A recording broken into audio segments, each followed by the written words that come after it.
नमः शिवाय। हर हर Mahadev. Happy Guru Purnima in advance. Guru Purnima आने वाली है। क्या एक गुरु अपने शिष्यों का भाग्य बदल सकता है? Yes, this is the topic for today. और मेरा सीधा और स्ट्रेट फॉरवर्ड आंसर है यस। हाँ, एक सच्चा गुरु अपने शिष्यों का भाग्य भी बदल सकता है। अगर आपको अपने गुरु पर पूरा विश्वास है और आप अपने गुरु के बताए हुए मार्ग पे चल रहे हो तो डेफिनेटली आपका गुरु आपका भाग्य भी बदल सकता है। यहाँ पर मेरा कोई इंटेंशन, कोई सुपरस्टिशन या कोई भ्रम फैलाना नहीं है। 3 पॉइंट में आपको बताऊंगा कैसे एक गुरु अपने शिष्य का भाग्य बदल सकता है। तो वीडियो को एंड तक जरूर से देखते रहना। 200% जीवन, लिविंग 200% लाइफ। घर परिवार में रहते हुए, संसार में रहते हुए स्पिरिचुअलिटी को रूटीन लाइफ के साथ जोड़ करके लाइफ को कैसे बेहतर बनाना है, यही एकमात्र उद्देश्य है इस चैनल का, जिसका नाम है living 200% life. So let me start with a story. एक सच्ची घटना जो मेरे गुरु बताया करते थे। आप इसको स्टोरी के हिसाब से भी ले सकते हो अगर आपको विश्वास नहीं है तो।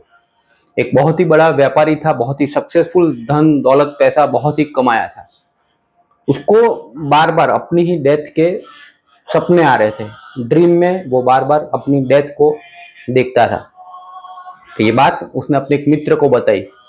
उसके मित्र ने इस व्यापारी को हम मिस्टर एक्स बुलाएंगे। उसके मित्र ने मिस्टर एक्स को कहा कि आप एक जगह है, एक आश्रम है, वहां पे जाके मेरे गुरु से मिलो, वो आपको डेफिनेटली कुछ ना कुछ सॉल्यूशन देंगे। तो mister x next flight, next train जो भी है वो पकड़ के पहुंच जाते हैं वो गुरु के आश्रम में, पहाड़ों पे, हिमालय में। गुरु के आश्रम में पहुंचते ही सामने गुरु मिलते हैं।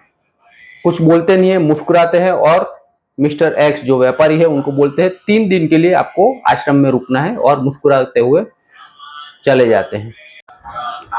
तो ये व्यापारी मिस्टर एक्स 3 दिन के लिए आश्रम में रुक जाते हैं।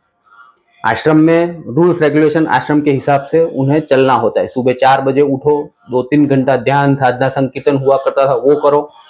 फिर आश्रम की साफ सफाई करो। आश्रम के लिए माल सामान जो भी खरीदना है वो खरीदने जाओ, ये सब काम। और शाम को फिर से 2-3 घंटा 4 घंटा मेडिटेशन, ध्यान संकीर्तन हुआ करता था।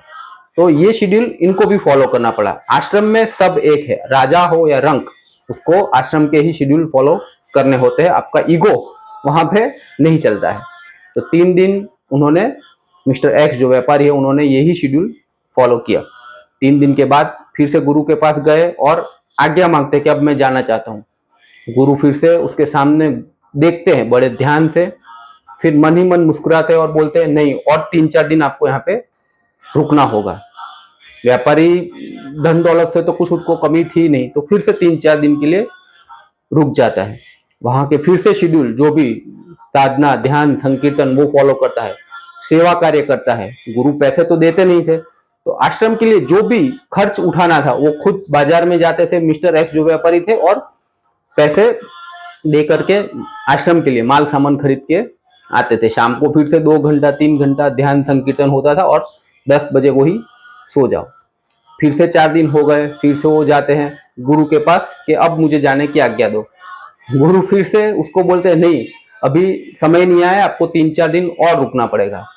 अब ये मिस्टर एक्स अपना पेशेंस खो देते हैं और अपने मित्र को फोन लगाते हैं कि ये गुरु कुछ बता नहीं रहे हैं और मुझे जाने भी नहीं दे रहे, और मेरा फालतू में यहाँ खर्चा भी हो रहा है और टाइम वेस्ट हो रहा है।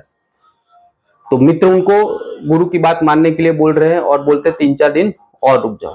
तो ये मिस्टर एक्स जो व्यापारी थे वो फिर से 3-4 दिन रुक जाते हैं। फिर से वही शेड्यूल, ध्यान, सेवा, संकीर्तन, आश्रम का रूल्स रेगुलेशन फॉलो करना, सात्विक खाना खाना, ये सब फॉलो करते हैं।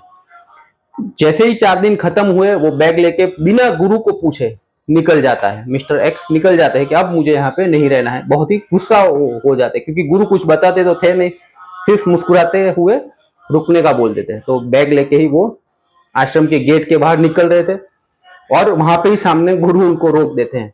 तो आज मिस्टर एक्स बोलते हैं आज मैं आपकी एक भी नहीं सुनूंगा, आप कुछ बताते नहीं हो, मेरा खर्च हो रहा है, टाइम वेस्ट हो रहा है, सो लेट मी गो। तो उनको जाना होता है, लेकिन गुरु उनको एक दिन, सिर्फ एक दिन बोलते हैं कि आज का दिन रुक जाओ, कल सुबह मुझे पूछने के लिए भी मत रहना और निकल जाना। तो फिर व्यापारी मान जाते हैं और एक दिन के लिए रुक जाते हैं। तो सो जाते हैं और दूसरे दिन सुबह मिस्टर एक्स जो व्यापारी होते हैं वो न्यूज़पेपर पढ़ते हैं।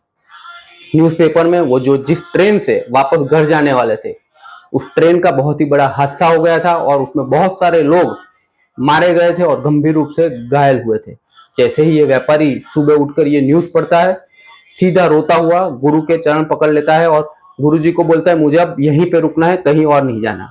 अब गुरु तो गुरु होता है, उन्होंने उसको भगा दिया यहाँ से कि चल तेरा काम अब हो गया, यू कांट स्टे हियर। तुझे जो शेड्यूल सिखा है, जो ध्यान साधना संकीर्तन सिखा है वो कर और अपने जीवन में वापस लौट जा। तो यहाँ पे एग्जैक्टली हुआ क्या, गुरु ने पूरा भाग्य बदल दिया इस मिस्टर एक्स जो व्यापारी थे। मिस्टर एक्स जो व्यापारी थे, धन दौलत की कोई कमी नहीं थी, लेकिन उसका ईगो था उनको धन दौलत का। उनको मृत्यु का भय बार बार सता रहा था, जो उसको उनको सपने में अपनी मृत्यु बार बार दिखाई दे रही थी। तो भय उनका गलत नहीं था, उनको अपनी मृत्यु दिखाई दे रही थी। गुरु को जैसे वो मिलते हैं, गुरु ने देख लिया कि इसकी मृत्यु आने वाली है, तो 15-20 दिन उससे ध्यान संकीर्तन करवाया, सेवा कार्य करवाए, उसके कर्म जो भारी थे उसको दूर किया और इसकी मृत्यु टल गई। तो कहने का मतलब, अगर एक सच्चे गुरु के पास आप जाते हो तो गुरु आपके भाग्य को भी बदल सकता है।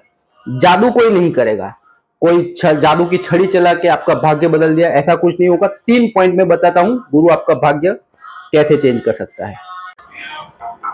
एक सच्चा गुरु अपने शिष्य का भाग्य कैसे बदल सकता है, 3 पॉइंट में कुछ इस प्रकार से आपको बता रहा हूं। सबसे पहला, नंबर 1, एक सच्चा गुरु अगर एक शिष्य का ईगो है, सबसे पहले तो उसको नष्ट करेगा। हम सब में कुछ न कुछ ईगो होता है। मैं डॉक्टर हूँ, मैं इंजीनियर हूँ, मेरी समाज में मान सम्मान प्रतिष्ठा है, मैं ये हूँ, मैं वो हूँ, हम सबका ईगो होता है। तो सबसे पहला कार्य गुरु जब एक शिष्य सच्चे गुरु के पास जाता है तो उसका ईगो है, उसको अहम भाव जो है, अहंकार का जो भाव है उसको नष्ट करेगा। नंबर 2, अगर सच्चा गुरु है तो कोई ना कोई ध्यान संकीर्तन मंत्र, कोई विधि बताएगा जिससे आपको वो परमात्मा के साथ कनेक्ट करेगा। ईगो दूर हुआ। उसके बाद दूसरा पॉइंट, वो आपको किसी न किसी विधि से जो आपको सुटेबल हो, वो विधि से ध्यान मार्ग, ज्ञान मार्ग, भक्ति मार्ग, जो भी आपको अपने परमात्मा के साथ वो कनेक्ट करेगा, डिविनिटी के साथ कनेक्ट करेगा, यूनिवर्स के साथ कनेक्ट करेगा। एंड नंबर 3, आपसे सेवा कार्य करवाएगा। मनुष्य की सेवा हो गई, पशु पक्षी की सेवा हो गई, गरीबों की सेवा हो गई, प्रकृति की सेवा हो गई, धन दौलत से सेवा हो गई, शरीर से सेवा हो गई, किसी न किसी प्रकार, ये न केन प्रकार से वो आपसे सेवा लेगा, सेवा करवाएगा, डायरेक्टली करवाएगा, इनडायरेक्टली करवाएगा, लेकिन सेवा करवाएगा। तो 3 पॉइंट, सबसे पहला आपका ईगो नष्ट हुआ, दूसरा आपको परमात्मा के साथ जोड़ेगा, और तीसरा आपसे खूब सारी सेवा करवाएगा। तो ये 3 पॉइंट से होगा क्या, आपके जो कर्म भारी थे, न जाने कितने जन्मों के कर्म का बोझ हम लेकर के हम सब घूम रहे हैं, तो ये 3 पॉइंट से क्या होगा, आपके जो कर्म है वो धीरे धीरे कटना शुरू हो जाएंगे, और वर्तमान कर्म जो आपके शक्तिशाली हो गए, आपका ईगो नष्ट हुआ, आपने ध्यान संकीर्तन किया, सेवा की, तो वर्तमान कर्म आपके पावरफुल हो गए। तो सबसे ज्यादा हमारी लाइफ में इफेक्ट होता है वर्तमान कर्म का। तो हमारे वर्तमान कर्मों को गुरु पूरा का पूरा 360 डिग्री चेंज कर देगा। तो जैसे ही हमारे वर्तमान कर्म चेंज हुए, हमारा भाग्य जो कुछ बहुत खराब होने वाला था वो सूली का सूल बन जाएगा, बहुत ही कम आपको इफेक्ट होगी और आप लाइफ में आगे बढ़ जाओगे, और आपका भाग्य चेंज इस प्रकार से गुरु कर सकता है। Provided you must have full faith and trust on your गुरु। आपको आपके गुरु पे पूरा विश्वास होना चाहिए, उसके बताए हुए मार्ग पे आपको विश्वास होना चाहिए, और रेगुलर आप अगर उस मार्ग पे चलते हो तो डेफिनेटली गुरु कृपा, अपने इष्ट की कृपा आपके ऊपर बनी रहती है और आपका भाग्य भी बदल सकता है। तो फाइनली, अगर आपके जीवन में भी कोई सच्चा गुरु है तो कर्म की चिंता मत करना, गुरु के बताए हुए मार्ग पर पूरे विश्वास के साथ चलते रहना, बदलाव डेफिनेटली आपके जीवन में आएगा। गुरु पूर्णिमा आने वाली है, आपके गुरु से जुड़े रहना, गुरु परंपरा से जुड़े रहना। अगर आपके जीवन में गुरु नहीं है तो I wish and I pray हर किसी के जीवन में एक सच्चा गुरु उनके जीवन में आए और उनके जीवन को बदल के रख दे। Happy Guru Purnima in advance once again. Thank you very much. नमः शिवाय, हर हर महादेव।